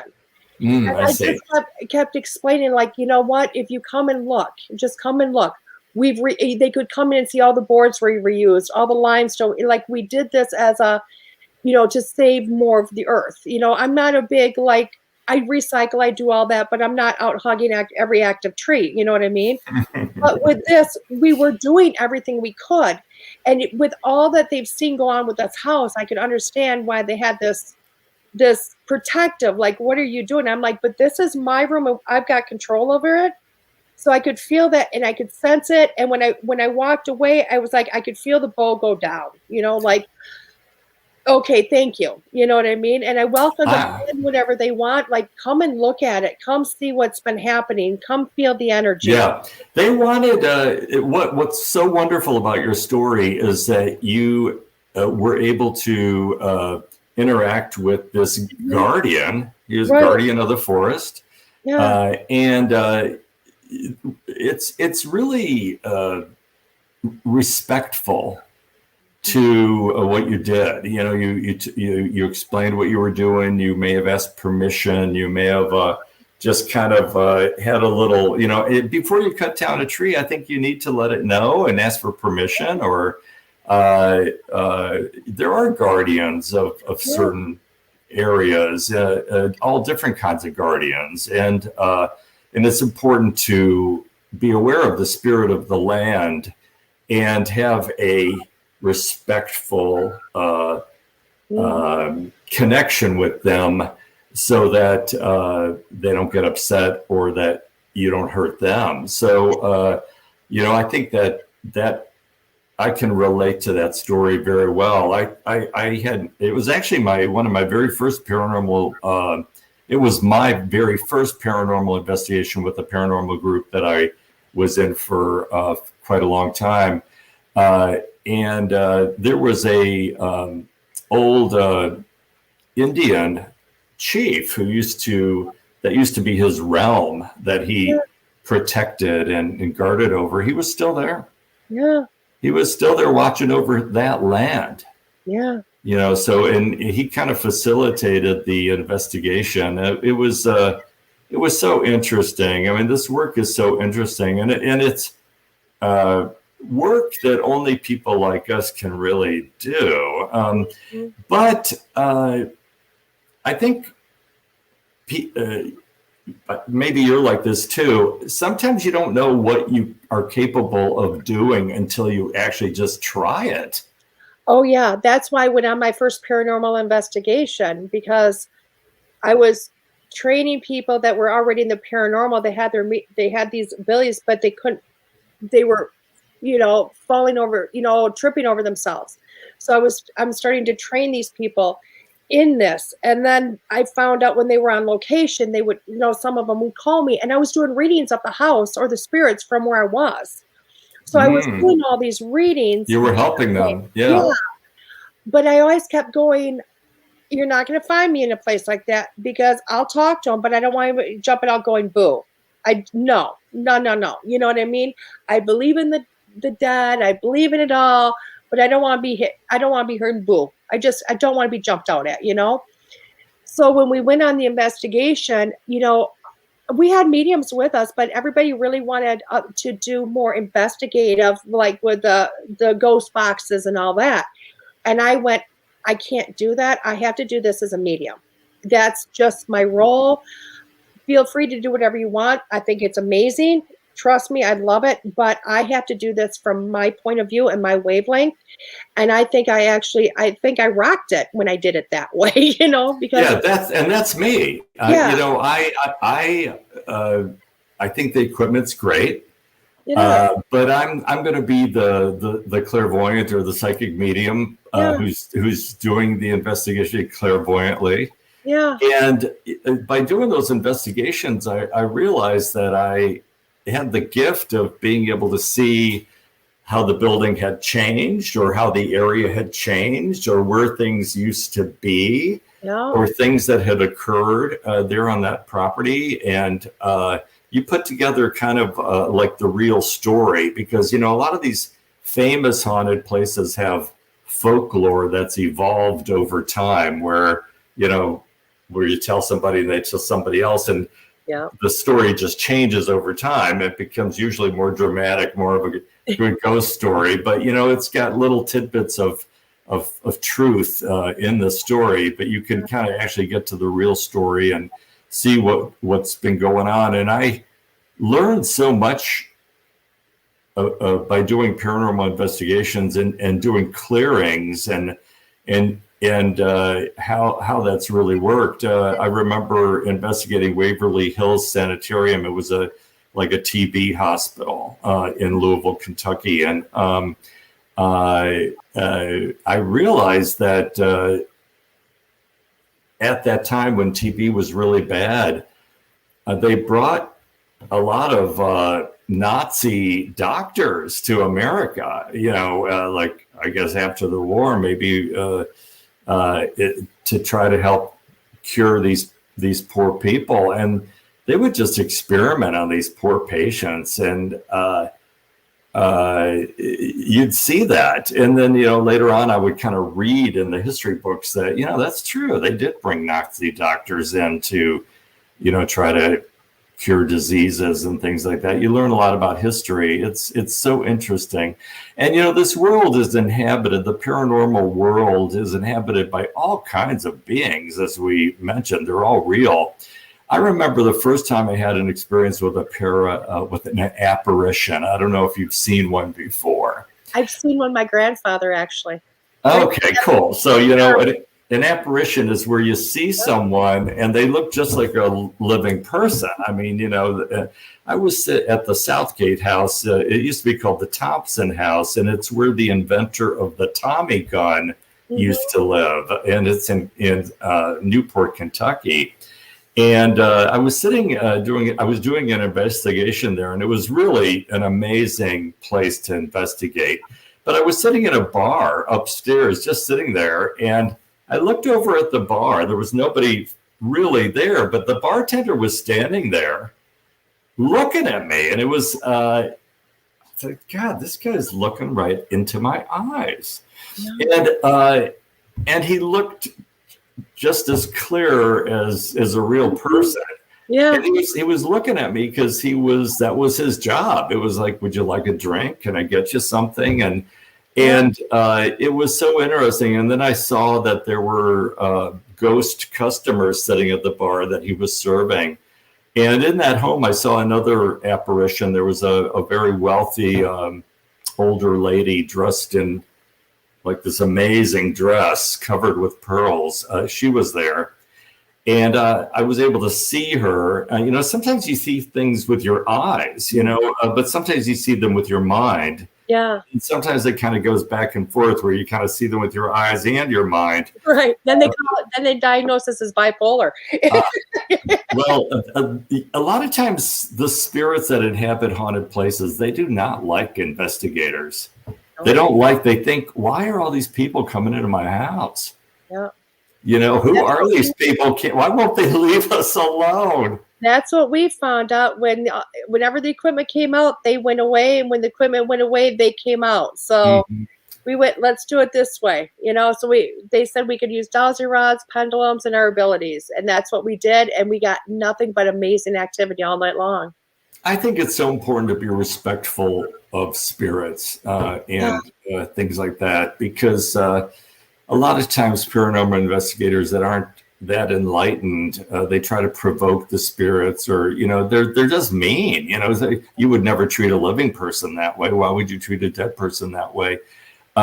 So it's been a great learning experience. But we share this world with other beings. I mean, there are angels around. There are all kinds of beings around that we don't even know what they are. And sometimes you encounter things that you've never encountered before. There are extraterrestrials. I mean, there are beings here that just, crash landed here from other worlds. There's a lot of positive beings. There are a lot of negative beings. There are beings that drain your energy. They're almost like vampires, or they do that draining thing. And I've run into people living in haunted houses where they have missing time. They don't remember anything. They're tired all the time.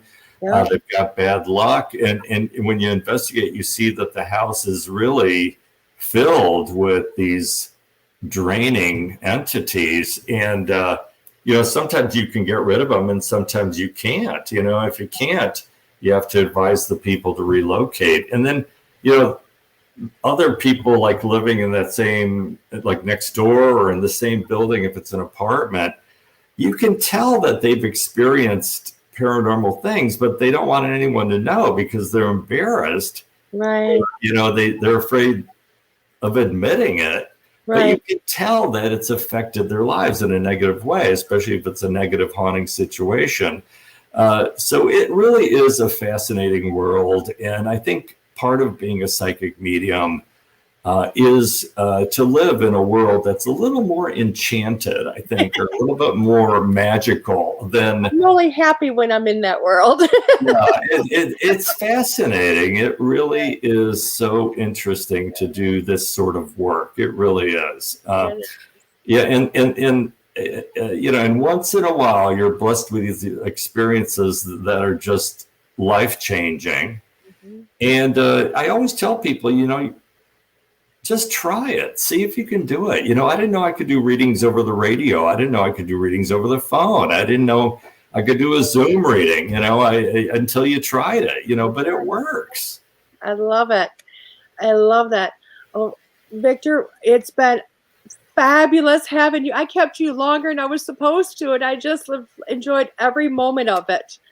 you know? I have too, and thank you Too. so much for having me on your show. I really enjoyed it, and I I would love to appreciate have it. you again sometime because it's just been such a pleasure and such a joy. You know, it really has been. Anytime, and it's so nice speaking to another psychic medium about these experiences. It's really nice to talk to people who really know what it's like. You Yeah. know? Yeah, I get that because sometimes I say it and they look at me. I'm like, you talk to dead people. You can't get the rest. Really? Well, how can people find you, Victor? You know, for the future, if they want a reading or anything like that, how can they find you? Sure, it's easy to find me on the internet, victorparuta.com, or if you forget that, just put Victor Psychic. I'll probably come up, Victor Psychic Cincinnati. I've got a lot of internet presence, but my email address is victorparuta@gmail.com, and victorparuta.com is my website, and it'll tell you a little bit about my services and what I do, and so you can easily contact me by email or phone. I'll give you my phone number too. I don't mind. It's 513-310-3366. 513-310-3366. Fabulous. Thank you so much. My pleasure. Thank you. Such a blessing. I'm so happy we got to be connected. I can't Same even here. tell you. It was a joy. Beautiful. Thank you. Well, thank you, everybody.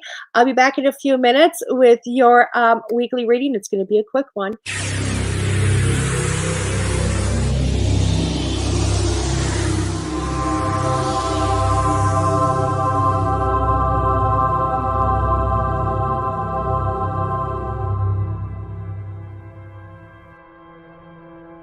Paranormal evidence. We scour the internet searching for true paranormal captures, information, and education. New methods mixed with old methods of capturing this mysterious phenomenon. Well, look no further for your ghostly voices than ghostly-voices.com. Nicole Tito and Lisa Crick take you on a journey into their paranormal world and provide you with true EVP and ITC audio captures, compelling information on debunking, some hilarious bloopers, and more. Remember, these two are veterans in the field and know how to capture the true evidence you are looking for. Ghostly-voices.com, your paranormal stop for true audio evidence. Ghostly-voices.com.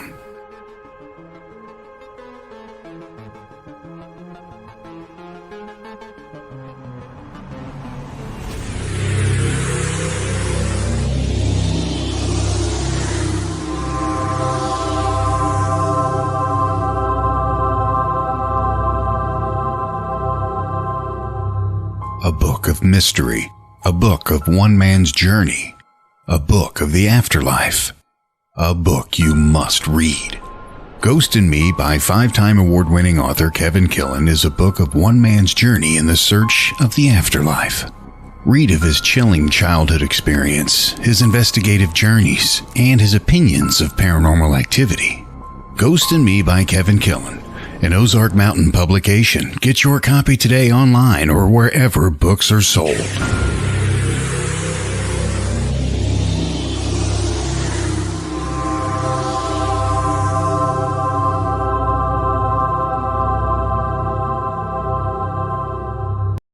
Hey, welcome back here. I'm DeEtte Renee here on Schooled Thru Spirit, and I've had the most amazing time speaking with Victor Paruta today. I hope you didn't miss a moment of it, because I'll tell you what, I just didn't want to stop him. I did not want, I wish the show could have went on for like 3 more hours, because just so much fascination. So while I was at break, I shuffled the cards. We're going to use Lisa Williams' Intuitive Soul Oracle deck again today, because I love this deck, guys. I love this deck. I heard 3 cards, and we are going to do the 1 card clarifier with that, okay? So let's do this really. Oh my God, pick card number 1 if you pick number 1, okay? We picked the Gamble card. Now, I love this because I think I was kind of talking about it earlier. When I picked the Gamble card, it's about taking those chances, change. It's about all of that, taking risks. Sometimes, you know what, opportunity comes knocking. They even open up the door. You have to take a moment to walk through the door, Okay, you have to take that time to walk through the door. So if you picked card number 1 this week, you're going to have some opportunities. It's time for you to take that risk. It's time for you to think, do I want to change my life? Do I want to have that experience? If it is, take the gamble and walk through the door. If you picked number 2, it is the spring card. The spring card is such a beautiful card, isn't it? This really is about, I love this. I think I could probably, they're starting to go word for word here. Spring card is about new birth. It's about fresh starts. Think about the spring. Snow is melted. The flowers are starting to come up. Everything is fresh and clean. It's all about going in. Remember that saying I said earlier? You're just starting over with wisdom. You don't have to start over. It's about wisdom. And this is about the spring card, new steps, new freshness. Again, if you've taken the opportunity, like card number 1 said, this is saying it's a fresh start in life for you. Okay. Number 2 card was fresh start. It's a spring card. And number 3, if you pick that one, it's fine. Pick that one. It's finding balance, acceptance, and that we are the same. Okay. When I look at this card, normally when I see that, I do see that we are the same in the acceptance of each other. But I think this card today, I'm looking at it's more about balance. Okay. It's yin and yang, and all of that. It's the sun versus the moon, the earth versus the galaxy, wherever you want to put it, but it's yin and yang. So if you pick card number 3, we're looking at more of balancing. Okay. Making things it's equal on both sides of you. And making sure, because as balance, you're going to be able to walk through and take more of those risks because you're going to be more centered. Okay. So number 1 was the gamble card. That is taking chances, walking in with those 2 feet into opportunity. Number 2 was the spring card, which is all about new birth, fresh start. And number 3 is the eagle card that I'm finding is more about finding the balance, like the yin and yang. Okay. Now we are looking at this as your qualifying card, your clarification card. Toot, toot. Oh, I love this. It's the ancestral and crescent moon. And it's the 6 of keys. And when I'm looking at this card to me is about creativity. If you see the card and you're looking at it, he's got a lot of energy, and it's a lot of moon nighttime energy going on. But he's using with creating. He's creating something from nothing, really. Because I'm thinking about a lump of clay, and you create it, and he's beautiful bust here of a woman. So when I'm looking at the 6 of keys, it is about seeing what you have there and helping it to grow, helping it to manifest within in front of you. You got to put the work in, but manifestation is there and allowing that to really come to fruition into your life. Okay. So as always, I'm going to take a picture of these and put them in underneath under the show's comments for you. Now, I do hope you really enjoyed this show. I'm sorry this part is so fast for you guys, but I want you to take a moment, realize that we've had some changes within the show this week, okay? And I just want to do kind of, because I know everybody kind of looks and goes, hey, here, what are we doing? So I'm going to just, because a new show lineup has been sent to me, because things have changed a little bit, okay? Just a little bit. Let me see. Oh, my God, I don't know where it's at anymore. Todd, if you can put it up really quick, I would so appreciate it, because I swear I took a picture and I must have deleted the picture. Anyway, I know we have me every Monday morning, and that is at 9 a.m. Central Standard Time. Tonight's show has been canceled tentatively. Sorry, guys. So the show that was normally on Monday evenings is not there right now, and I do apologize for that. We go into tomorrow night. It is with Kevin Mackey. That show is God, I cannot remember it. Oh my God, my brain is taking a blank for the life of me, and I'm going, no. I literally deleted all my pictures. I'm so naughty for that. Kevin Mackey is, I can't think of it, Todd. Do you have it for me? Because I literally deleted everything. I apologize. Looking.